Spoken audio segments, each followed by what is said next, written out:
What's going on, everybody? And I hope you're enjoying your Sunday evening so far. This is NYG Jeffy T85 here, and man, this is tough.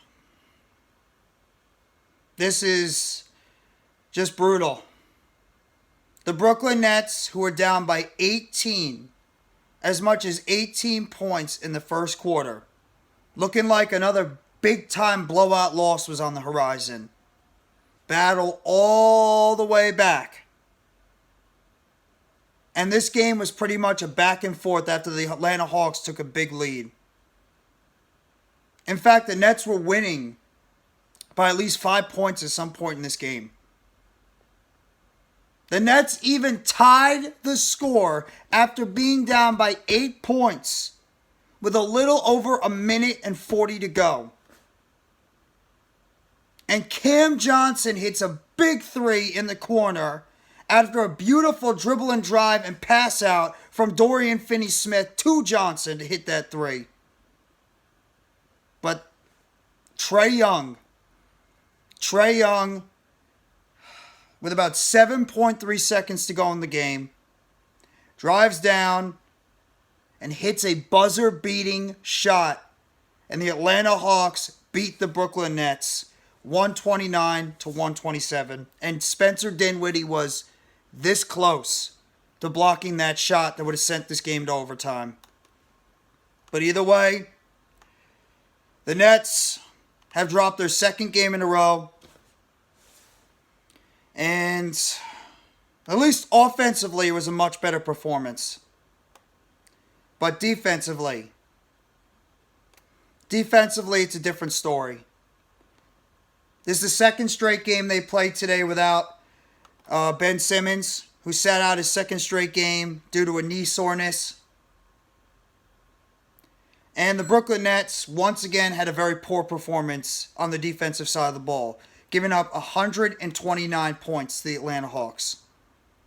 Offensively, they performed a hell of a lot better. At one point, they were 1 for 9 from the three-point line. They finished at 43 of 87, or they finished at 14 of 39 for about 36%, which is better than what they had before. They shot 49% from the field. Too many personal fouls once again, though. 21. They only committed 9 turnovers, but the Brooklyn Nets committed way too many turnovers at the wrong time, including Cam Thomas with about 2:30 to go, losing the ball, and Atlanta gets it and is able to drive to the basket and hit a big bucket. Spencer Dinwiddie, and I love Dinwiddie, but he's got to stop complaining about every single call not going his way. Picked up a technical foul on one of those plays too. Offensively, the Nets, a lot of the guys offensively showed up tonight. For the most part, they showed up. Cam Johnson was the star of the game. 27 points in 36 minutes on 10 of 15 shooting, 3 of 8 from the three-point line. He had 3 rebounds, 1 assist, and 3 steals, and a block shot. Mikal Bridges as well played a very good game for the Nets. 8 of 16 in 38 minutes, 24 points, and 2 of 6 from the three-point line. He had 5 rebounds, 3 assists, 2 steals, and 2 blocks. The 2 new Phoenix Suns both played well. As well as Dorian Finney-Smith. 12 points in 32 minutes, 8 rebounds, 3 assists, 2 steals. 5 of 10 from the field, including some big three-point shots at one point. He had back-to-back three-point shots. 2 of 6 from the three-point line. Nicholas Claxton almost had a double-double. 8 points, 11 rebounds, 1 assist, 4 steals, 3 block shots. But he had 5 first personal fouls, 2 of 4 from the field in 30 minutes. Spencer Dinwiddie played the most minutes for the Nets tonight. 41 minutes, 7 of 16 from the field, 2 of 7 from the three-point line. He had 4 rebounds, 8 assists, so he almost had a double-double and 20 points. Cam Thomas off the bench played well at times. 22 points in 29 minutes, 6 of 14 from the field. Not the best shooting performance by Thomas, but he did get to the line a whole lot. 3 assists, 1 steal, 2 rebounds, and 2 key turnovers, though. Royce O'Neal also hit back-to-back big 3-point shots. And off the bench, he had 20 minutes. He had 12 points, 4 of 7 from the field, 4 of 6 from the 3-point line, as well as 4 rebounds. But he had 4 personal fouls. What did I say before? I said this a couple of days ago in the heart of the city. The Brooklyn Nets needed to win these 2 games against the Bulls and against the Hawks. And what ended up happening? The Brooklyn Nets lost both these games. They lost them both. 2 games they needed to win, and they messed it up. They didn't get it done. The Chicago game was an absolute disaster. And this great Nets defense, this good Nets defense we were talking about before, what happened to it? Because this is back-to-back games that you've given up at least 125 points or more. 131 points to the Chicago Bulls, and now 129 points to the Atlanta Hawks.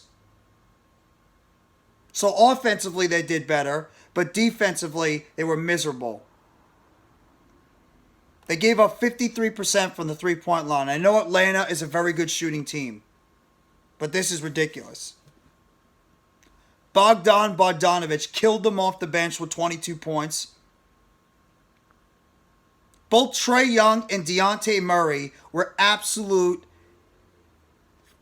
killers on the court.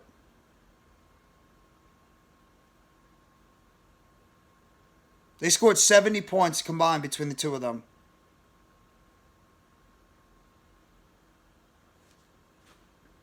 Now what do the Nets do? Now you have to regroup. And guess what? You're tied now with the New York Knicks.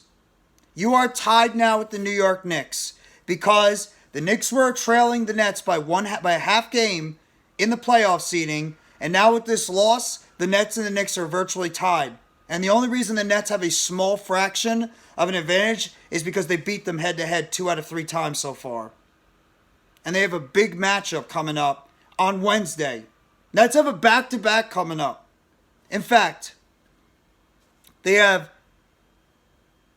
3 games in 5 nights.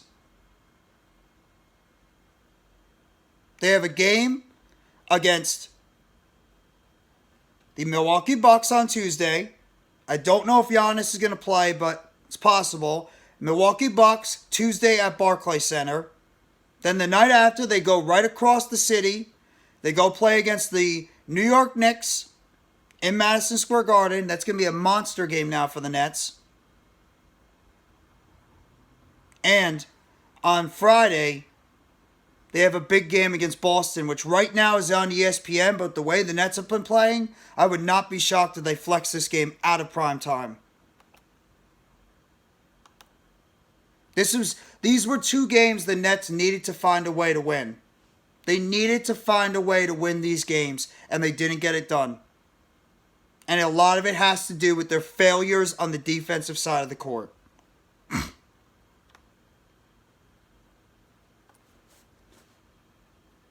And now the Nets are 34-26 on a 2-game losing streak. And the question is, are the Nets in the middle of a slide? Are the Nets in the middle of a slide right now in the Eastern Conference playoff picture? They're still like percentage points ahead of the New York Knicks for 5th place. But for how long? And the Nets now have a brutal 3-game stretch against the Bucks, the Knicks, who are white hot right now playing basketball, and the Celtics, who look like the best team in the NBA, and the Nets have not beaten the Celtics in 9 straight times. That was with Kevin Durant and Kyrie Irving.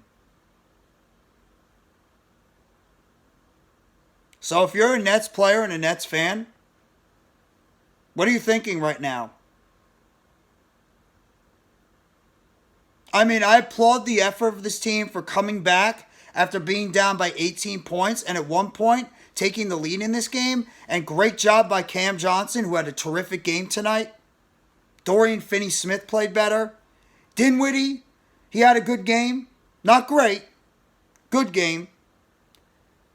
Mikal Bridges played well. Thomas, offensively, he's been great.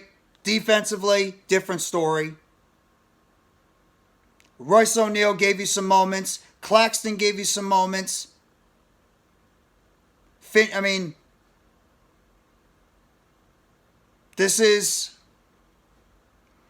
are two games the Nets had to win. I'm going to keep repeating it. These are games the Nets had to win and they didn't get it done. So, are we witnessing, as Nets fans, the beginning of a slide down the Eastern Conference for the Brooklyn Nets? Because now, 34-26, 3-game stretch against the Bucks, Knicks, and Celtics, and it's not out of the question this team could lose all 3. Can they win? Yes. The Bucks might not have Giannis. The Nets and Knicks, even though the Knicks blew them out last time, I think they're they're about even in terms of their overall team. But the Nets have got to play better defense. For a team and a lineup that Jacques Vaughn constructed, this team is lacking defense right now, which I did not think I would say. But the past couple of games, the Nets have been awful defensively. Awful. Late in their assignments, trying to get to the outside. Giving up too many layups and second chance points to the Hawks. One of them being that big rebound that Capella had that was enabling Trae Young to be able to hit a big jump shot from the outside. With about 3 minutes and 50 seconds to go. Nets got out-rebounded by 9 again. Assists were even at 20. Nets actually had more steals and blocks. But you would have never known the Nets played. They had more stats-wise better defensively. But team defense? No. When you give up 129 points, you are not playing good defense. And I get it. The Hawks have a lot of good shooters. Trae Young and Dejounte Murray alone are good shooters. Bogdan Bogdanovic is a great three-point shooter.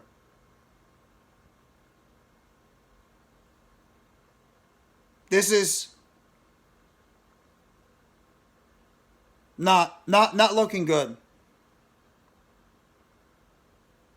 The Nets need to find a way to work on their team defense. And maybe it's a possibility because of a lot of the new moving parts that have come into this team this season. That maybe the Nets, they're trying to put together a roster with not a lot of time left, and maybe it's just too late. A lot of these guys have only played a certain amount of games together as a roster. And it's hard to develop that chemistry going down the stretch towards the playoffs. This was a very difficult loss tonight for the Brooklyn Nets. The fact that you came back all the way from 18 points down to take the lead at one point by as many as 5. And then you have that beautiful play by Dorian Finney-Smith driving to the basket, eluding the defender, kicking it out to Cam Johnson to the outside corner. He hits a big three-point shot with 7.2 seconds to go. And you can't find a way to send this game to overtime. Spencer Dinwiddie, inches, centimeters short of a block shot that would have sent this game to overtime. And now the Nets have dropped 2 straight with 3 brutal games coming up. Against the Milwaukee Bucks team that could have Giannis there and is on a red-hot streak. They have not lost in like over 12 games. The New York Knicks are on a 5-game winning streak and they've been red-hot too. And the Boston Celtics that are the best team in the NBA right now. Not only the Eastern Conference, the NBA. The Nets are really going to have to step their game up to a level that they have not been able to play at so far since they've reconstructed this basketball team. Can they do it? Possible. But right now, the way this team is playing defense against 2 teams that are not as good offensively as the Celtics and the Bucks, and even the Knicks have been able to play better offensively, this could be a long way on what could happen. But at the same time, the Nets offense did play a lot better today. They showed you once again a glimpse of how good this offense can potentially be with some of the young talent on the roster. But this team has got to get better defensively. But you guys let me know in the comments section. Hit the like button. Turn on the bell for notifications on the next Nets video or short dropping on the channel for the Brooklyn Nets. And let me know in the comments section what you thought about tonight's heartbreaking, and I can say it lightly, heartbreaking loss to the Atlanta Hawks on a Trae Young buzzer-beating shot. And the Nets are now 34-26 with a Tuesday night matchup at Barclays Center against the Milwaukee Bucks, who have won literally 13 in a row. You guys let me know in the comments section. Have a good one, everyone. Take it easy, and let's go Brooklyn Nets. It's a Nets world, and we're all just living in it.